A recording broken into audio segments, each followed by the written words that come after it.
when I look at the various states that Uber and Lyft drivers drive in, I got to say, I think that Lyft and Uber are taking most advantage of the Florida drivers. And I have a big following out of Florida. We fight hard for Florida. And I don't know why. I don't know why they sort of singled out that state. But you look at what Floridians are, doing the same hours, driving the same cars, maybe paying slightly less for gas, but they're doing the same hustle. Why are they getting paid less? Way less. So this 77-year-old Uber driver in Florida, and by the way, I do a lot of articles on Insider, I subscribe to them. 50% of them are about accurate. So the reason why I put these type of articles out there is to actually really stimulate talk, stimulate comments, get a conversation going, right? Let real Floridians put their comments underneath the video. Hey, yeah, I can back up the story. This is true, or this is not true. This is not accurate, right? I'm in Orlando, I'm in Tampa, I'm in Miami. So I welcome all Florida drivers to chime in here. Get this circulated. The bottom line is this. If you look at Uber's Q3 and Lyft's Q3, right? They both say they're reporting profits again. But it's always on the backs of drivers. They are siphoning more oil out of the pipeline. We're just getting little driplets, right? And that needs to stop, which basically means, we have to fight harder in states like Florida. Maybe more strikes, maybe more protests, right? Maybe more discussions with your legislators. But we cannot give up here. And we got to rally support our Florida brothers and sisters. This one, 77-year-old Uber driver in Florida, said she's struggling to make ends meet as rides become harder to get.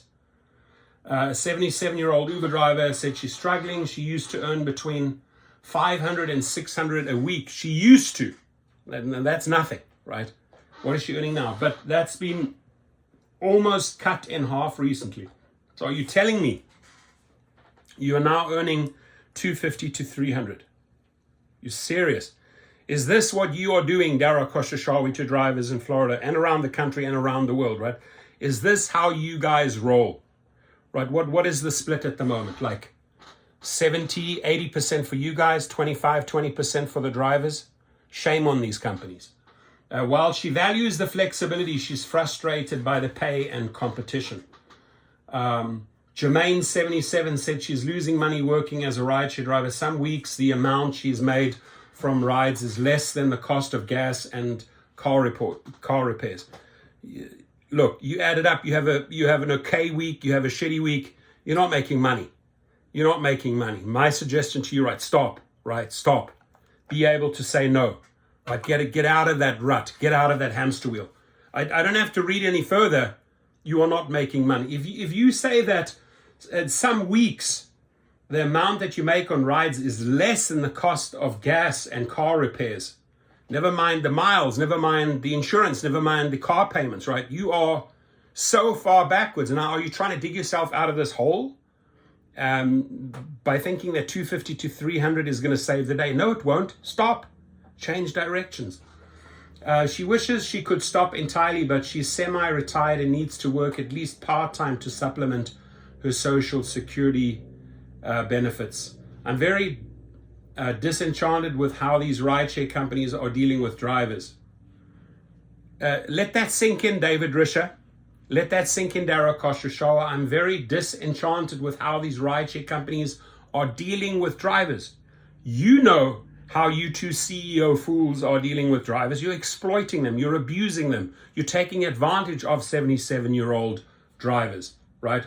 We have to pay our insurance. We don't get health insurance, and the benefits that they offer are really nothing I can use. More and more Americans are looking to gig jobs like rideshare and grocery delivery and digital freelancing for freedom of crafting their schedules and working whenever they want. And I can tell you, in the honeymoon phase, in those first 2 months, they're going to make it nice for you. They're going to make it nice and comfortable and give you some decent offers. But once you're in that rut, once you are sucked into that vacuum cleaner, right? It's a battle. It's a battle. Many drivers cannot make ends meet. In fact, the number of US gig workers is estimated to have more than doubled during the pandemic. Still, many current gig drivers are looking for more stability as they notice growing competition and lower earnings. Jermaine is driving 6 days a week for 4 to 6 hours a day.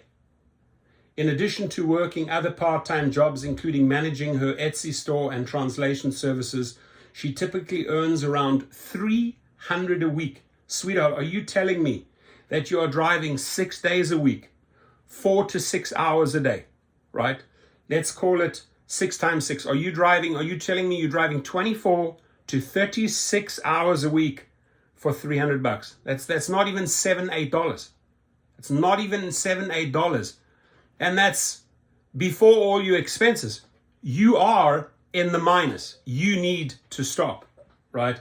While driving in South Florida gives her more opportunities on rideshare platforms, she's completed over 7,000 rides for Uber in 3 years and doesn't have to work 9-hour days in an office anymore. She's thinking of calling it quits. I say you call it quits. That ain't money. You're working backwards. You're in reverse gear right now. You're not even first, second, or third. I'm really about to quit because I can't go on. I can't pay $5,000 in repairs and then go back to $2.60 a ride or whatever amount of money to pay that back. Jermaine, you have all the answers right in front of you. Why are you even switching on the ignition in Florida for this company, right? You've told Insider your story. You need to stop. You need to stop. And if others can relate to the story, right, just playing catch up, and you're also making $300 to $500 a week or $250 to $300 a week, you need to stop, right? Literally just stop yourself. I'm really about to quit, she says, settling on gig driving. Jermaine worked at a hospitality corporation until 2019, and after struggling to find another full-time job, became a delivery driver in 2020 for Postmates, which was acquired by Uber. She transitioned to driving for passengers in early 2021, in addition to briefly driving for Uber and Lyft and InDrive. So looks like she's not driving on Lyft and she's not driving on InDrive, right? Why is she not driving on InDrive? She making money there? Probably not. Initially, the job was easy since traffic was light and parking was available. However, the pandemic-induced restrictions eased in 2021. The delivery environment became more competitive. It was harder to get parking spot in front of a restaurant, partly because more delivery drivers would camp outside waiting for their next order to come in. Additionally, her pay decreased. Today, she earns as little as $2.60 for some trips, but used to make a minimum of $4 to $5 a few years ago. Since she lives in a touristy area, she said some times of the year are more competitive, meaning she can make a lot less some weeks compared to others. Gig work is attractive in a way because it gives you the impression, ladies and gentlemen, right? Very important yet, very often gives you the impression that you're your own boss because you can do it whenever you want. But at the end of the day, it's the numbers, ladies and gentlemen, right? You've got to look at the numbers at the end of the day. You're not getting enough in most cases.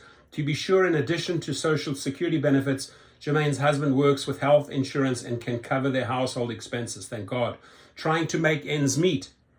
Many drivers can relate to this, just trying to make ends meet. Jermaine said Uber paid her around 55 cents on each ride as compensation for rising gas costs, though this didn't make much of a difference to her total earnings. Additionally, while companies like Uber offer her some discount on gas, they only apply to certain gas stations. She typically fills her tank twice a week and pays between $60 and $80. Many people don't have the option to stop and say, no, this doesn't make any sense. I can't continue doing this. It's addictive. And this is what I appreciate, that she's actually brave enough to say it's addictive, right? This is like a casino, right? Once they have you in that hamster wheel, once they're playing the game of algorithms against you, very well documented in this channel, in Sergio's channel, right? The addiction, right? That addiction, you can't get rid of that addiction. Oh, I got to go in. And you tend to block out the numbers. You tend to block out how much money you're spending on gas. You tend to block out the miles, right? And you look more at the addiction. Okay, I'm going to get $2.60 here. I'm going to get another 260. And you forget at the end of the day, even though you think, well, great, I did 20 trips times $2.60. I maybe made $50 here. How much did I spend at the end of the day to make that $50? So it's that addiction. It's that addiction that is dangerous. Because she drives a smaller car, she can only accept Uber X rides, which tend to earn less than Uber XL, Uber Black rides. On top of that, car repairs have cost her between $7,000 and $10,000, and new tires were $1,000, and most of those expenses aren't covered by rideshare companies. Accounting for those expenses, she's barely breaking even. You need to stop, honey. The wear and tear of people getting in and out of the car, I'm afraid the door will be broken because not everybody is careful when they get in and out. It takes a big toll on your vehicle, and that's my problem to fix. Promotions through the app, such as $95 for completing 60 trips for $95 in Florida. Fuck you, Darryl Koshashawi, really? Oh yeah, we'll dangle $90, go out and do 60 trips. A dollar something extra per trip? Pathetic. I would like to have, if I can, dream a source of income, not necessarily millions, but something that would complement my Social Security benefits so that I can live easily without having to worry. Start a YouTube channel, right? Maybe you're passionate about Etsy. Teach the people on YouTube how to run an Etsy store. Show them how to make money on Etsy. Get a following, make money. But you need to get out of rideshare. You really, really need to get out of rideshare. If you have a story, here's the reporter, NSHEID lower at insider.com, right? Check it out. Hit them up. Maybe you've got a good story. They constantly run stories. Every few days, you'll see another insider story. I think this is rather accurate. I think she's being brutally honest. And that the fact that she can say she's addicted to the job.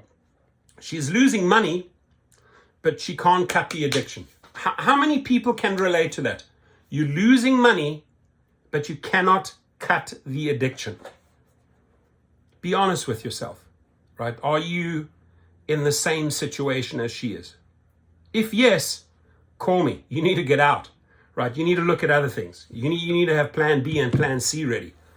And it's hard. It's hard when you're 77, right?